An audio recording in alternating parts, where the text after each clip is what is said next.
পূর্ব জেরুজালেমকে রাজধানী করে একটি স্বাধীন ফিলিস্তিন রাষ্ট্র গঠনের মাধ্যমে এই সমস্যার দ্বিরাষ্ট্রীয় ভিত্তিক সমাধান এখনই বাস্তবায়ন করতে হবে।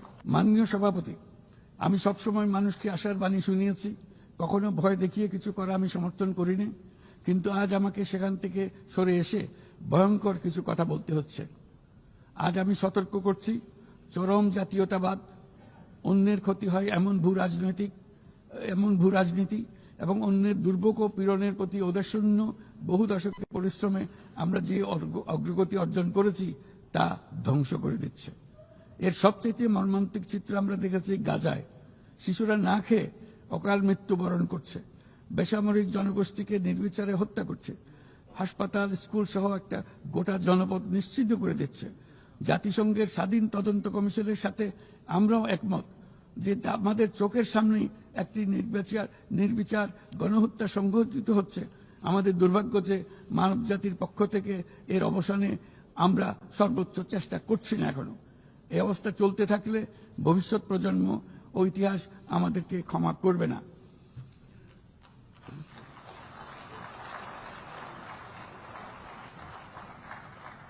বাংলাদেশের জনগণ এই বিশ্বের বিবেকবান নাগরিকদের পক্ষ থেকে আমি আবারও জোরালো দাবি জানাচ্ছি যে পূর্ব জেরুজালেমকে রাজধানী করে একটি স্বাধীন ফিলিস্তিন রাষ্ট্র গঠনের মাধ্যমে এই সমস্যার দ্বিরাষ্ট্রীয় ভিত্তিক সমাধান এখনই বাস্তবায়ন করতে হবে।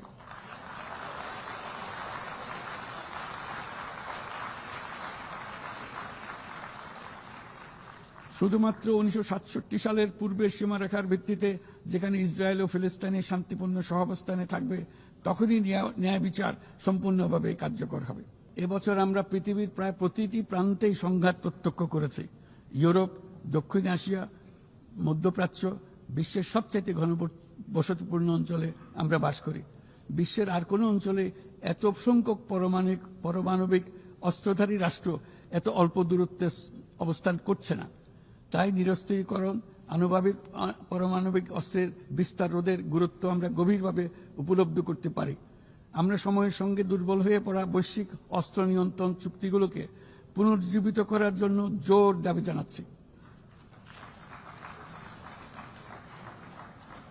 বিশেষ করে মধ্যপ্রাচ্য ও দক্ষিণ এশিয়ায় পারমাণবিক অস্ত্রমুক্ত অঞ্চল প্রতিষ্ঠার আহ্বান জানাচ্ছি। একই সঙ্গে আমরা পূর্ণ স্বচ্ছতার সঙ্গে শান্তিপূর্ণভাবে পারমাণবিক শক্তি ব্যবহারের যে অধিকার প্রতিটি রাষ্ট্রের রয়েছে তার প্রতি পূর্ণ সমর্থন জানাচ্ছি।